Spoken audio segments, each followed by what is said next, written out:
Hello, xin chào cả nhà nha. Ngày hôm nay hai vợ chồng mình đem xuống Tây Ninh của anh Xuân mua của anh Tốt, chỗ làng Crack nha mọi người. Xin mọi người hãy theo dõi nha.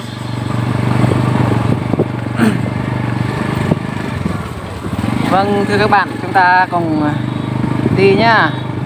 Xem gia đình Siêu Lan ngày hôm nay đem xuống cho đàn Tây Ninh của anh Xuân. Xuống đàn Tây Ninh của anh Xuân ở làng Crack á. Hai vợ chồng vì anh Xuân mua Tây Ninh của anh Chốt. Chắc chúng ta không thấy lại gì anh Chốt phải không? Anh Chốt một nghệ nhân cái gì nó cũng biết hết. Đàn ta rưng, đàn đánh ninh, đàn đinh lơi, lô loại đàn anh Chốt làm hết. Ai có nhu cầu mua liên hệ với Siêu Lan sẽ đặt hàng cho các bạn giống như anh Xuân đây nhá. Bây giờ chúng ta cũng đi nhá, không nói nhiều nữa, sẽ tới chỗ làng Crack kia chúng mình chỉ giao đàn đánh ninh cho anh Xuân. Các bạn chúng tôi đi đường làng Tốt nha, xuống đưa Tây Ninh cho anh Xuân. Chúng tôi không đi được là đường Con Tum, đường tỉnh Con Tum kia vì sợ công an á các bạn ạ. Chúng tôi phải đi đường tắt, đi đường làng Tốt, đi đường làng Tiếp này này, mà xa lắm, rất xa, còn xa các bạn ạ. Và chúng ta tiếp tục đi nhé. Gia đình chúng tôi đã đi qua làng Tiếp rồi, làng Tốt rồi, đi qua làng Tiếp, làng Tốt rồi. Bây giờ đang lên dốc mà chuẩn bị xuống tới gọi là chỗ Con Tum rồi nha. Giờ còn xa lắm các bạn ạ.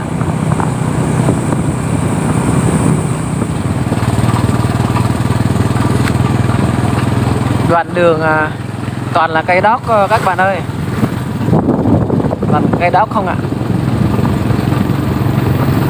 Người chơi của mình gọi là lan này, con grong sọ chạ này. Chúng ta nhìn đi, toàn cây đót không các bạn ạ. Đây này các bạn này, chúng tôi ngồi nghỉ một tí, chúng tôi đi xa quá rồi. Đây là ngôi mộ làng Crack á, đây là làng Crack này. Bây giờ chúng ta đi tiếp nha các bạn nhé. Chúng ta tới tỉnh Con Tum, đây là làng Crack các bạn nhé. Siêu Lan sẽ đi từ từ quay cho anh em nhìn khung cảnh làng Crack.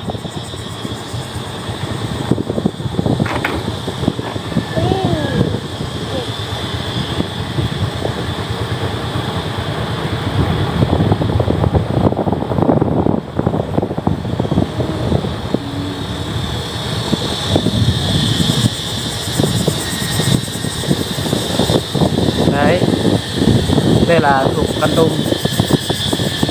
Đi đường nào nhỉ? Đường đây em nhỉ? Hay đường dưới kia? Quay ra đó, đường nào? Không phải đường đây, không phải. Đường dưới này cơ.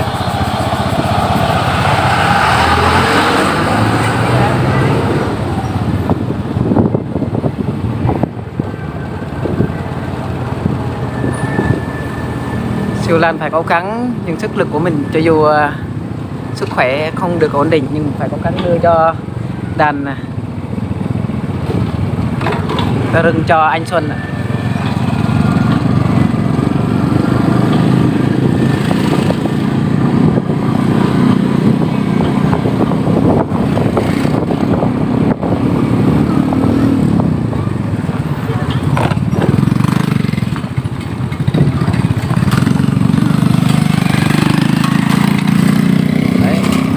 Mới anh em nó đi rừng đấy, đi rừng đi rẫy đấy. Chắc cái cầu đây các bạn không lại gì đúng không? Này này, đây là gọi là cầu, không biết cầu AI gì nhỉ, mình là khác nhau mà đâu biết cầu AI gì đây. Chỉ review cho các bạn xem thôi nhá. Chị đang vừa đi xe vừa review cho các bạn xem cầu ở đây. Ôi giời, mấy đứa trẻ kìa, ôi giời, mấy đứa trẻ ở tỉnh Con Tum nó nghịch nhỉ, nghịch cầu ấy nhỉ. Này cả nhà xem này.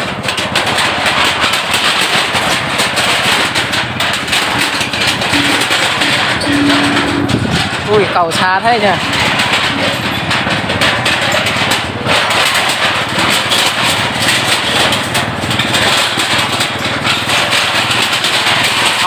rất dày á.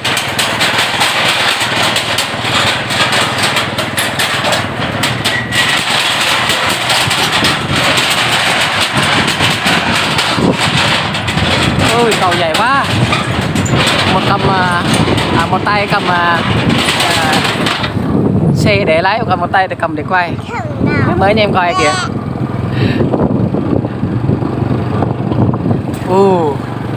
Cầu ở trên Cần Tùng đây dày quá nhờ cả nhà nha. Dày chắc cân 200 mét luôn á. Cầu dày hết.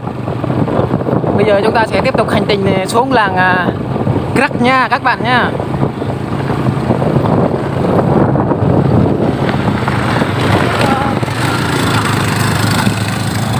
Ôi giời ơi, xem hai đôi tình nhân ôm nhau kìa. Thấy chưa? Đây là làng gì đây? Anh vẫn quên xem con tàu nữa chứ. Không biết là gì đây. Em nhỉ? Bay cái đất bay đang đây đó. Chứ làm cái thầu nó phải rạp lại phải ra đây.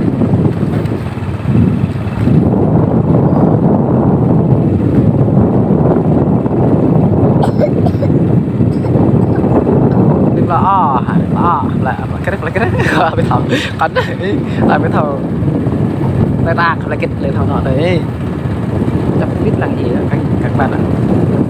Sư Lan mà khác nhau, mà Sư Lan tỉnh chữ Bả là ở Sư Lan là huyện chữ Bả, mà đây Sư Lan xuống đây là tỉnh Con Tum, là huyện Sa Thời, tỉnh Con Tum.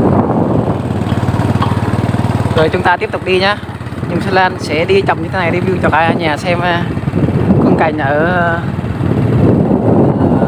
tỉnh Con Tum đây nhá. Người đồng bào ở đây sống rất là khó khăn, phức tạp lắm anh em ạ, tội nghiệp lắm.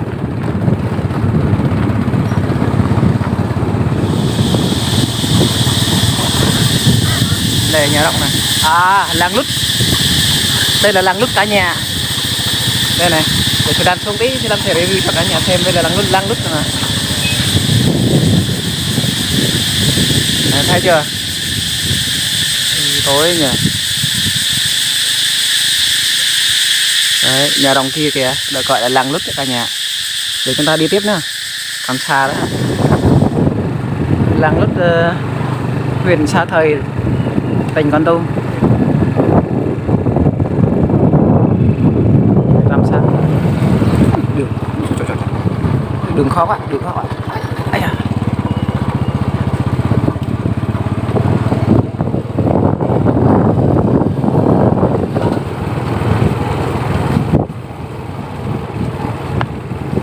Đấy, đây không biết là dài gì ha, mình tính khác nhau mà.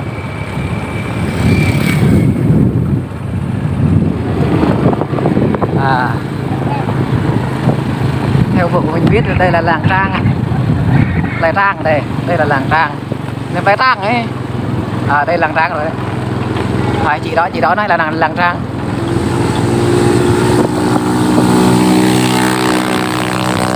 Ôi dồi ôi, xe ồn ào quá.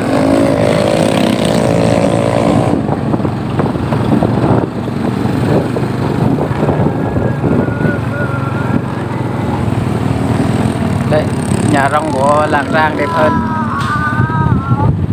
Cả nhà xem nhà rông của làng Trang kia chưa? Đẹp không?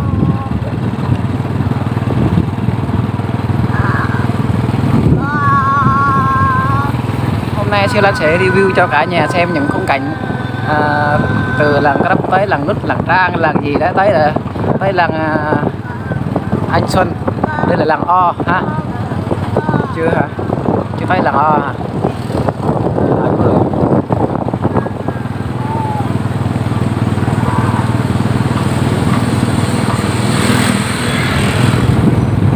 Đây như làng Crack rồi mà, không phải à?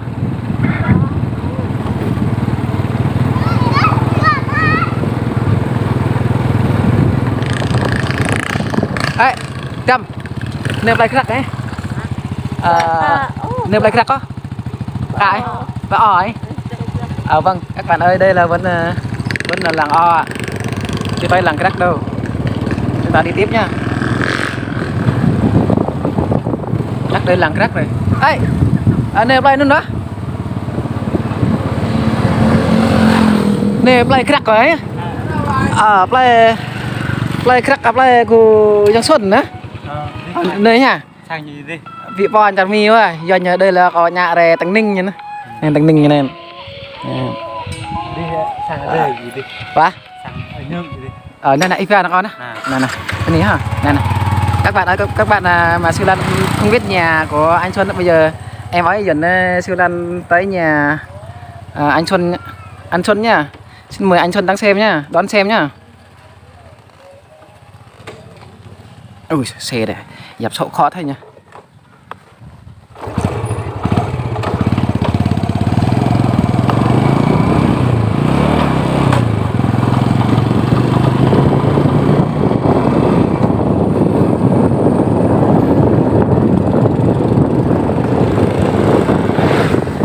Đây ha. Ở bên này ha, đi nữa. Ở đây rồi cả nhà ơi. Đây là dòng lên nhật à? Nhật ấy. Đây là nhà anh Nhật. Mời anh Xuân xem nhá, đây là nhà của anh Nhật nhá. Đi chúng ta vô nhà đi. Perlu ấy. Hôm nay Giang Xuân nhà điên đây mà nhà này Tánh Ninh như này này. Nên Tánh Ninh như này, đúng rồi có tại nhà này. Đây Giang Xuân cái gì lăng ha, lăng bòi ha, nên Tánh Ninh cái này còn đây có đâu sang cái vai này. Nên sang mà đã đúng rồi Giang Nhược ấy. Đây đúng rồi đây nè. Sang Giang Nhược lùi chắc không canh với chụp giới này từ lần khu các bạn kì khu phần ngà như thế. Phần ngà phần làm như này.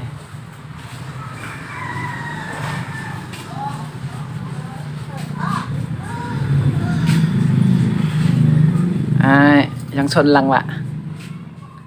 Nè, cả mẹ nghe tặng lại vừa mẹ nghe này nè.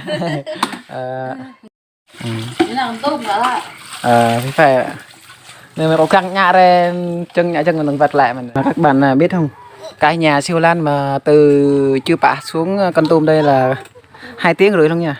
Bây giờ từ nhà hai vợ chồng xuống là từ 10 giờ kém 55 từ Chư Pả mà xuống đây là từ 10 giờ 55 bây giờ tới 12 giờ 25 là 2 tiếng luôn nha, 2 tiếng rưỡi cần 3 tiếng mà cả nhà.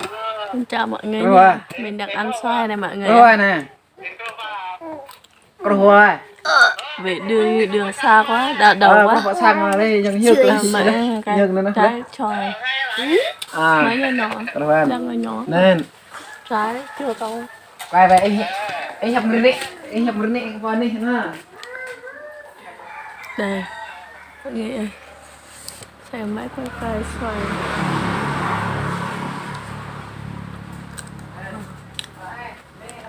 Hắc ô cả rai.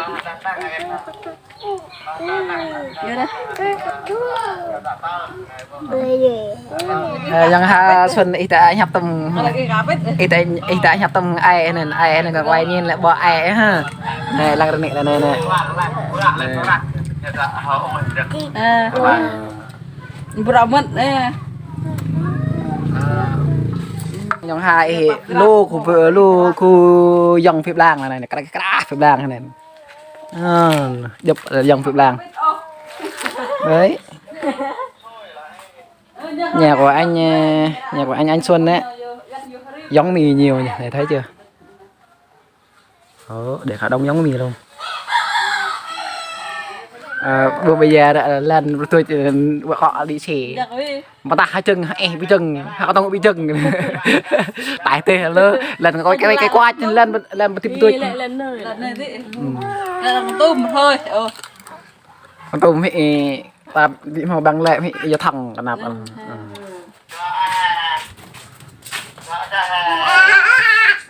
chẳng nọ dòng Xuân từ ai nhà chắc chùm về vâng cả nhà chúng tôi tới đây thì anh em của anh Xuân nữa, tức là anh hai của anh Xuân nó đón rất là nhiệt tình và chú đáo. Cũng cảm ơn gia đình đã tiếp đón nhà siêu lan rất là vui vẻ thế này nha. Cảm ơn chị nhiều ha. Để trước chị làm đâu. Rạ nạ. Mình không ăn được cái thức ăn các bạn. Các bạn biết từ lần đầu mà. Để bật kết lên. Ra ngọt, ra ngọt, ra ngọt. Rạ. Kết để bật mà. Sao sao? Không biết. Nhà xem này. Gia đình Siêu Lan xuống ở nhà anh Xuân. Cơm không phải là cơm Đồng Xuân đâu nha, đây là cơm núi á, ăn ngon lắm, thơm là nhiều nó cơm đây này, đây cơm người ta gọi là cơm miền Bắc trên đây của mình, ngon lắm, cái đây ngon lắm, ngon, thơm, kẹo đây thơm, gọi là kẹo lúa dân tộc đó, không phải lúa Đồng Xuân trên tiền bán đâu, đây là nguyên chất của lúa đó. Sản lúa trên đây mình đó. Cái này. Tao mới nói nhỏ anh người nè. Happy trời. Này sợ mình bằng nguồn. Này ta bánh nhập mày này. Đâu.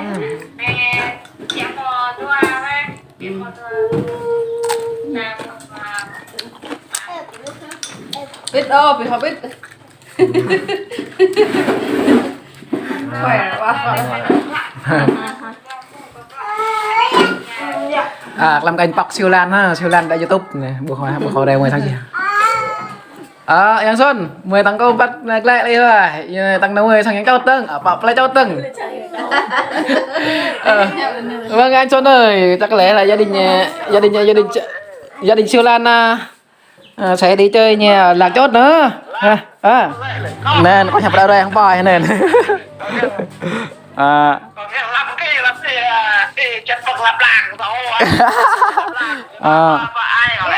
Chào tạm biệt em ha. Cả.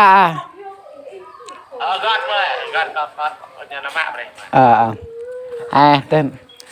Nên chính là đây này có căng đây và chờ về Tây Ninh này tại cặp Tây Lăng này. Tụm này hả? Pha tụm này nha. Pha lô là pha hết tăng lô. Nè con đã bỏ nhại gì hết họ chụp nhiều cái nhưng mà nhìn là cái gì bị ngựa rồi. Cần chăm ăn ạ.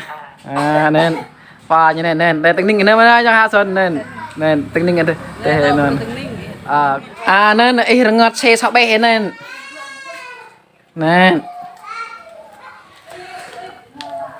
xe sọ bè này bạn ấy ngọt lầm loạn này nè quay ấy lăng còn có mẹ là cùng một nữa hả mẹ cùng một ha quay ấy lăng của xe sọ bè này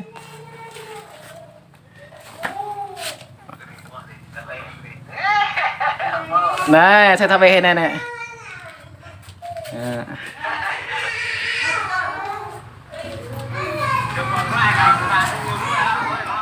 nè mẹ chẳng nghe nó mọi nè lại em ấy đi tại đây mới đây đi vì thao đâu mà thằng vật lẹ bọn này nè mẹ nghe nè mọi nè mẹ nghe nè lẹ ơi bảo mỹ các bạn bài ấy bài ha